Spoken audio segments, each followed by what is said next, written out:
ಮಂಡ್ಯ ಜಿಲ್ಲಾ ಸವಿತಾ ಸಮಾಜದ ಸಂಘದ ವತಿಯಿಂದ ನಮ್ಮ ಮಂಡ್ಯ ಜಿಲ್ಲೆಯ ಜನಪ್ರಿಯ ಮತ್ತು ಜನಪರ ಜಿಲ್ಲಾಧಿಕಾರಿಗಳಾದಂಥ ಸನ್ಮಾನ್ಯ ಡಾಕ್ಟರ್ ಕುಮಾರ್ ಅವರ ಹುಟ್ಟುಹಬ್ಬದ ಪ್ರಯುಕ್ತ ಈ ನಮ್ಮ ಸವಿತಾ ಸಮಾಜದ ಎಲ್ಲ ಬಂಧುಗಳು ಸೇರಿ ಬೆಳಿಗ್ಗೆ ಎಲ್ಲ ಇಲ್ಲಿಯ BCM ಹಾಸ್ಟೆಲ್ ವಿದ್ಯಾರ್ಥಿಗಳಿಗೆ ಸುಮಾರು ವಿದ್ಯಾರ್ಥಿಗಳಿಗೆ ಇಲ್ಲಿ ಅವರು ಉಚಿತವಾದಂಥ ಕೇಶವಿನ್ಯಾಸವನ್ನು ಮಾಡೋದ್ರ ಮೂಲಕ ಅವರ ಸೇವೆಯನ್ನು ಅವರು ಮಾಡಿದ್ದಾರೆ. ಸೊ ನಮಗೆ ಮಂಡ್ಯ ಜಿಲ್ಲಾಧಿಕಾರಿಗಳು ಈ ಜಿಲ್ಲೆಗೆ ಬಂದಾಗಿಂದಲೂ ಕೂಡ ನಿರಂತರವಾದ ಜನಪರವಾದ ಕಾರ್ಯಕ್ರಮಗಳಲ್ಲಿ ಮಾಡ್ಕೊಂಡು ಬರ್ತಾ ಇದ್ದಾರೆ. ಈ ಜಿಲ್ಲೆಯಲ್ಲಿ ನಡಿಬೇಕಾಗಿದ್ದಂಥ ಅನೇಕ ಸಂಘರ್ಷಗಳನ್ನು ತಪ್ಪಿಸುವಲ್ಲಿ ಜಿಲ್ಲಾಧಿಕಾರಿಗಳು ಪ್ರಮುಖವಾದ ಪಾತ್ರವನ್ನು ನಿರ್ವಹಿಸಿದ್ದಾರೆ. ಇತ್ತೀಚೆಗೆ ನಡೆದಂಥ ಕನ್ನಡ ಸಾಹಿತ್ಯ ಸಮ್ಮೇಳನಕ್ಕೆ ಜಾಗವನ್ನು ನಿಗದಿ ಮಾಡಿ ಆ ಯಶಸ್ಸಿಗೂ ಕೂಡ ಜಿಲ್ಲಾಧಿಕಾರಿಗಳ ಪಾತ್ರವನ್ನು ನಾವು ಮರೆಯುವಂತಿಲ್ಲ.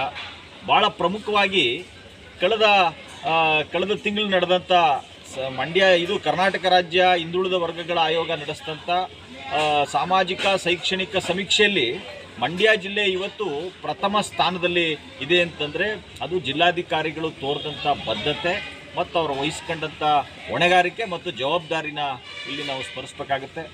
ಭಾಳ ಪ್ರಮುಖವಾಗಿ ಮಂಡ್ಯ ಜಿಲ್ಲಾಧಿಕಾರಿಗಳಾದಂಥ ಡಾಕ್ಟರ್ ಕುಮಾರ್ ಅವರು ಕೂಡ ಈ ಥರದ ಒಂದು ಸರ್ಕಾರಿ ವಿದ್ಯಾರ್ಥಿ ನಿಲಯದಲ್ಲೇ ಅಥವಾ BCM ಹಾಸ್ಟೆಲ್ನಲ್ಲೇ ದೇವರಾಜ ಅರಸು ಅವರ ಹೆಸರ BCM ಹಾಸ್ಟೆಲ್ನಲ್ಲೇ ಓದಿ ಇವತ್ತು ಅವರು IAS ನಂಥ ಉನ್ನತ ಸ್ಥಾನವನ್ನು ಅಲಂಕರಿಸಿದ್ದಾರೆ.